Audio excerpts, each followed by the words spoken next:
Everyone. Hello everyone. हम Nifty का EOD chart analysis करेंगे। तो सबसे पहले देखना, कल मार्केट एक रेंज में से था, ये एक रेंज का अंदर था।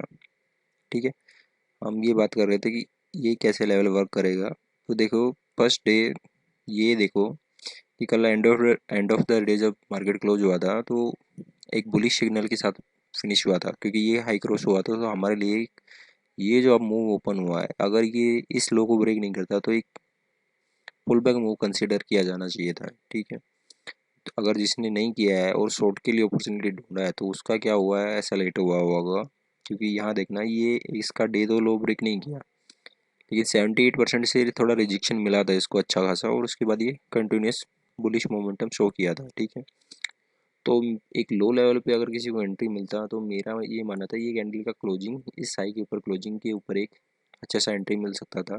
ठीक है, जो यहाँ का ही मिलता with S L of this level. ठीक है, और उसके बाद आप या तो यहाँ पे प्रॉफिट बुकिंग कर सकते हैं, जैसे यहाँ पर एक कैंडल में प्रॉफिट बुक हुआ, उसके बाद कंटिन्यूस अपर मोमेंटम चला। ठीक है, और जो आगे ट्रेड दिख रहा होगा।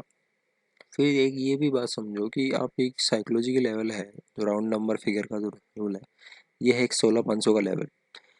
कोई भी बंदा, जैसे मैं काफ़ी बार बार आपको बताया हूँ कि जो फर्स्ट कैंडल है, अगर वो विद इन द 10 PM मतलब 1 आवर के अंदर अगर उसका लो ब्रेक नहीं होता है ऑन किसी दिन, तो 70 to 80% चांस होता है कि वो डे का जो लो या हाई है वो ब्रेक नहीं होगा। तो आज के दिन में इसका लो ब्रेक नहीं होता तो आपको ये ऐसा लगा कि पूरे दिन ट्रेड करना चाहिए। तो वैसे भी एक एक्सपायरी डे था, तो अब 16,400 की जो कॉल शॉट किया था उसके लिए असल ये लेवल होना चाहिए था, और उसके बाद वापस से ये पुल बैक आया एंड ट्रेड कंटिन्यू, वापस से मोमेंटम अपर आया। देखो, मैं एक फिबोनाची का सेटअप डिस्कस किया हुआ हूँ, तो अगर ये 50 to 61% की रेंज से घूमता है तो आपको एंट्री लेना चाहिए था। एंट्री ट्रिगर होगा कैंडल स्टिक पैटर्न। तो कैंडल स्टिक में ये बुलिश एंगल्फिंग बनाया 61% रिट्रेसमेंट लेवल पर, एक तो लो कॉस्ट पर जो अगर लो रिस्क पर एक एंट्री बनता था। Bullish engulfing candle eight 60% retracement, बिल्कुल छोटा सा सेल होता विद ट्राई, एंड आपका जो मिनिमम टारगेट होना चाहिए था एक, वो ये लेवल का होना चाहिए था। ठीक है, 67 पॉइंट मिल गया, वो होता है। ठीक है, आपको मैं बहुत सारे वीडियो में डिस्कस कर चुका हूँ ये चीज़ें।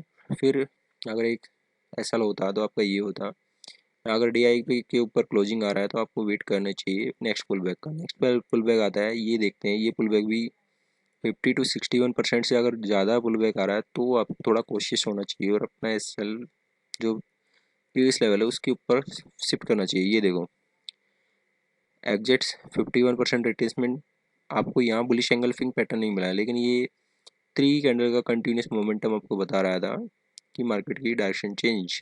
और जैसे ही ये जो प्रीवियस सेलिंग का ये कैंडल है, अगर उसके ऊपर क्लोजिंग आता है तो आपको बिंदास वापस से लॉन्ग जाना चाहिए with at least high day high break होने का वेट करना चाहिए। ये हाई ब्रेक हुआ होगा, मोमेंटम अच्छा मिला होगा, एटलीस्ट यहाँ पर एंट्री है तो भी जो भी एस एल है फिर से आपको टारगेट मिला है। तो ओवरऑल आप देखोगे जो 5 मिनट का जो इंट्राडे चार्ट है, उसमें जो प्रीवियस डे की अगर कैलकुलेशन कंक्लूड किया जाए, मतलब हाई एंड लो कंसिडर किया जाए, तो with in the range open हुआ, उसके बाद क्या हुआ, रेंज डे से ओपन हुआ तो एग्जैक्टली हायर हाई बनता गया और काफ़ी अच्छा ट्रेंडिंग डे था। ठीक है, सेम चीज़ देखते हैं अब हम बैंक निफ्टी में। बैंक निफ्टी में क्या हुआ, बैंक निफ्टी में देखोगे क्या हुआ है आज के दिन में।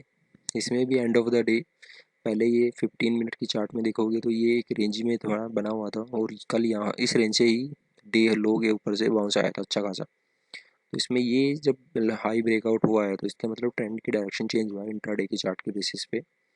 तो आज फिर से इसमें भी वही रेंज के अंदर ब्रेक ओपन हुआ है, तो क्या हो सकता था, एक जो ट्रेड बनता था, इसके भी डे हाई पे एक ट्रेड बनता था, और ये 50 to 61% रिट्रेसमेंट का जोन भी था। तो एक अच्छा अपॉर्चुनिटी था बाइंग के लिए, मतलब लॉन्ग पोजीशन बिल्डअप के लिए। एंड ये 78% से घूमा। अगर एंड 78% का लेवल ब्रेक होता है तो एटलीस्ट आप ये लो के ऊपर पोजीशन बना सकते हो। ठीक है, मगर ये ऐसा होना चाहिए था अगर किसी ने 78% ये लेवल पे अगर पोजीशन बनाया हुआ है तो। ठीक है, अदरवाइज जिसने ये कैंडल के क्लोज पे बनाया है तो उसका मिनिमम जो एस एल प्लेस होता, ये कैंडल क्लोज के बाद ये एस एल होता है, and try to find the day high. ठीक है, अब इसमें एक दिक्कत आता है इस ट्रेड का, तो मैं एक्सप्लेन करने की कोशिश करूँगा, होप आपको समझ में आया होगा। ठीक है, मेरा ये रूल है, या तो मेरा एस एल हिट होना चाहिए या फिर मेरा टारगेट। इस केस में देखोगे एस एल ये लेवल पे नहीं हिट हुआ, ठीक है, कोई बात नहीं, टाइम पास हो रहा है।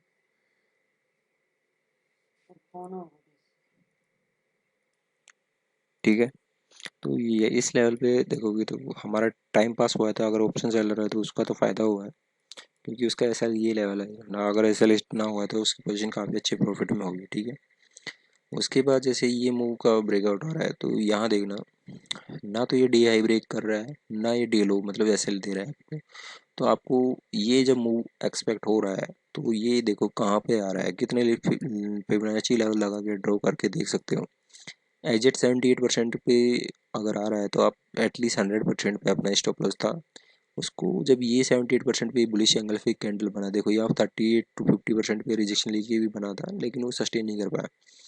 इसके बाद ये देखो 78% पे बना है, उसके बाद यहाँ ऐसा प्लेस किया जा सकता है, क्योंकि ये एक लास्ट सपोर्ट जोन है इसका। ठीक है, ट्रेंड का यहाँ पर ऐसा प्लेस करना चाहिए था, ऐसा होता। उसके बाद कंटिन्यू मोमेंटम हुआ। आप यहाँ पर एक जो एक अलग सा कंसेप्ट यूज बताता हूँ मैं।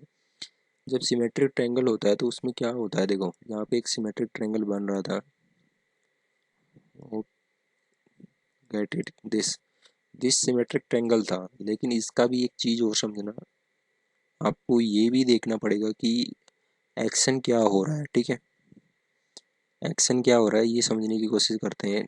दिस, ये देखो कि जैसे ये इस रेंज से यहाँ पे आया, तो आपका असल ये यहाँ पर प्लेस है, तो अब आपको पोजीशन में दो मतलब क्या कन्फ्यूजन हो गया है, अपर साइड भी नहीं जा रहा, डाउन साइड भी नहीं जा रहा, तो क्या करें, क्योंकि ये रेंज में आ गया। तो आप क्या सोचेंगे, क्या करना चाहिए, मेरा फर्स्ट एक्शन होगा कि मेरा या तो ऐसा ये लेवल का होगा, क्योंकि ये तो रेंज में आ गया है, मेरे को नहीं पता कि कहाँ जाएगा, तो मैं अपने स्ट्रिक्ट एस एल को फॉलो करूँगा। तो इस केस में एस एल लेवल बनेगा ये। ठीक है, ये लेवल ब्रेक नहीं होता है तो मैं एस एल यहाँ ले लूँगा डाउन साइड में, ऊपर साइड बन रहा है तो मैं ट्रेड कंटिन्यू करूँगा। ठीक है, आप देखो जैसे ही ये लेवल ब्रेक हुआ, उसके बाद क्या हुआ, रिटेस्ट के लिए वेट करना पड़ता है, कि इस केसेस में रिटेस्ट के लिए एक जो परफेक्ट जोन माना जाएगा, टेक्निकल पॉइंट ऑफ व्यू से बता रहा हूँ मैं ये चीज़ें, जो एक परफेक्ट रेंज बनेगी इसकी, जो ये लेवल है, क्योंकि मार्केट अगर इसको रिटेस्ट कर देता है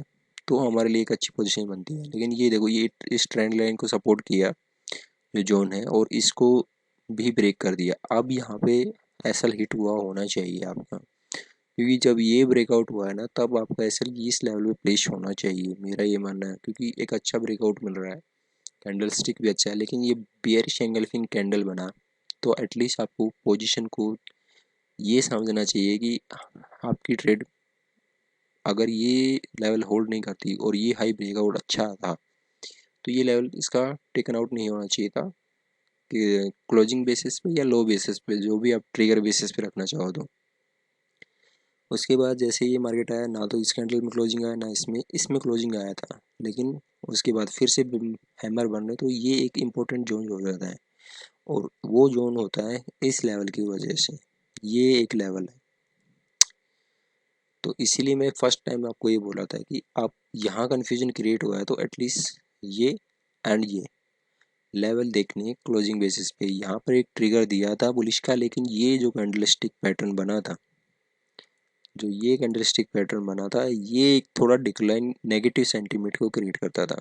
ठीक है, नेगेटिव मतलब ये बुलिश को ट्रैप किया गया था, और ट्रैप करने के बाद लेकिन बुल ने यहाँ पे जो ये ब्रेकआउट हुआ, तो इसमें इन्होंने वापस से जो बियर है वो ट्रैप हो गए, दोनों साइड की ट्रैपिंग हुआ है, तो दोनों साइड मोमेंटम होगा, इस साइड भी हुआ क्योंकि यहाँ ट्रैप हुआ है, और इस साइड जब ये रेंज का वापस से ब्रेकआउट आया, ये जो मोमेंटम इसके नीचे, इस लो के नीचे क्लोजिंग नहीं देने दी, तो यहाँ पे भी सेलर जो शॉर्ट किया है वो ट्रैप हुआ है।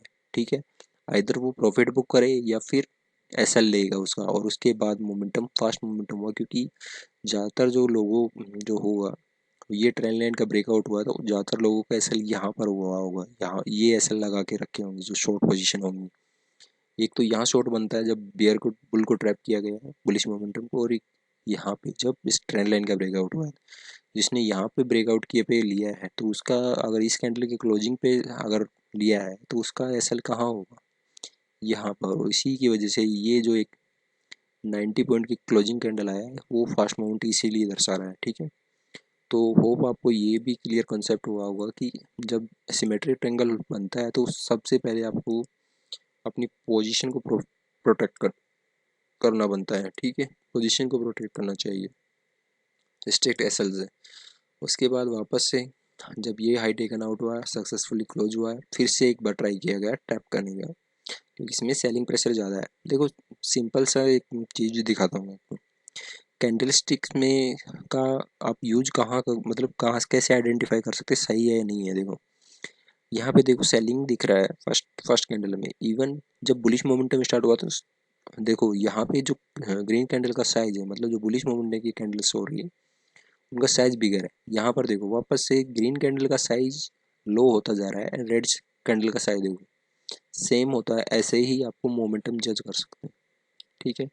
आप बेसिकली यहाँ पे नहीं पोजीशन काट पा रहे हो, कोई बात नहीं है क्योंकि कैंडल साइज बढ़िया है, लेकिन एटलीस्ट यहाँ पे निकलो तो ये जो एसएल का जो आपका ये लेवल का एसएल है ना उसको आप बचा पाओगे, ठीक है।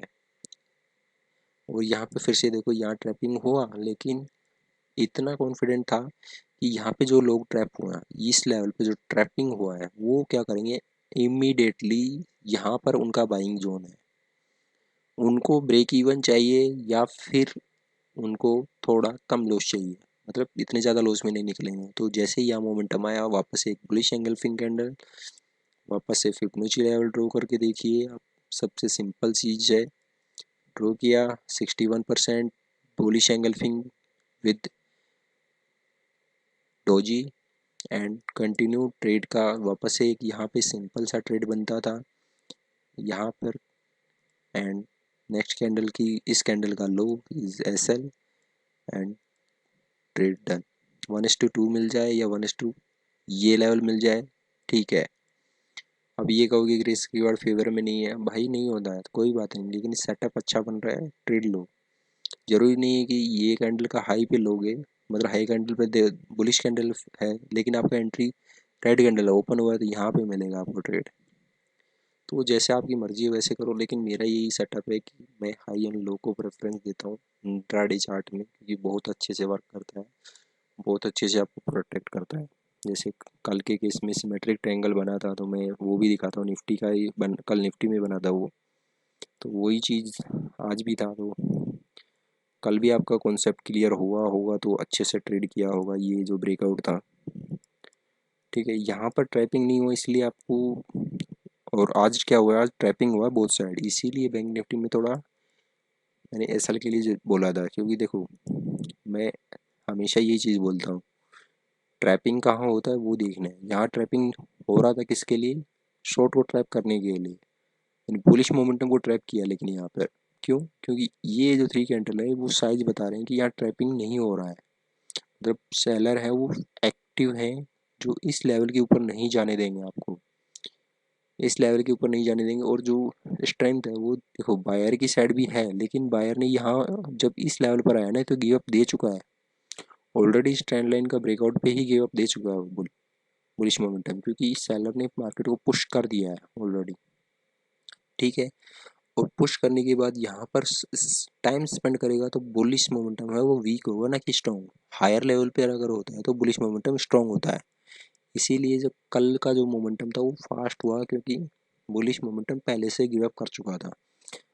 क्योंकि डाउन लेवल पर मार्केट इस टाइम स्पेंड कर रहा था। लेकिन कल आज क्या हुआ है बैंक निफ्टी में वो देखो, बैंक निफ्टी में आज जो हुआ है वो ये हुआ था कि जो मोमेंटम है, जो मोमेंटम है यहाँ पर ये जो लेवल बन रहा था, ठीक है, ये जो लेवल बन रहा था यहाँ पर देखो जो टाइम स्पेंडिंग है ना उस पर ध्यान दो। देखो मार्केट क्या कर रहा है, एग्जैक्ट ये लेवल पे आकर टाइम स्पेंड कर रहा है, मतलब यहाँ पे आप नहीं बता सकते कि कौन सा मोमेंटम बुलिश है या बेयरिश है। तो यहाँ पे क्या नहीं बता सकते तो क्या करना चाहिए, वेट करना पड़ेगा। जैसे ही ये रेंज का ब्रेकआउट आया, दोनों रेंज मार्क किए हैं, ठीक है, first range and second range, अगर ये मार्केट इसी रेंज पर थोड़ा टाइम स्पेंड कर देता, ये जो ये रेंज का ब्रेकआउट आ रहा है, तो यहाँ पर एक मोमेंटम बनता था कि हाँ ये टाइम स्पेंड करेगा, मतलब ये बुलिश जा सकता है। या लोअर लेवल पर ब्रेकआउट आ रहा है, ब्रेकआउट आने के लिए क्या कंडीशन है कि इस लेवल पर टाइम स्पेंड करे, टाइम स्पेंड किया, ब्रेकआउट किया, लेकिन बुल ने ट्रैप कर दिया यहाँ पर, इसीलिए यहाँ ट्रैपिंग होगा इस लेवल पर, एंड डाउन में इस लेवल पर ट्रैपिंग होगा। होप आपको कंसेप्ट समझ में आया होगा आज का चार्ट का क्या कैसे ट्रेड बनता है। Thank you.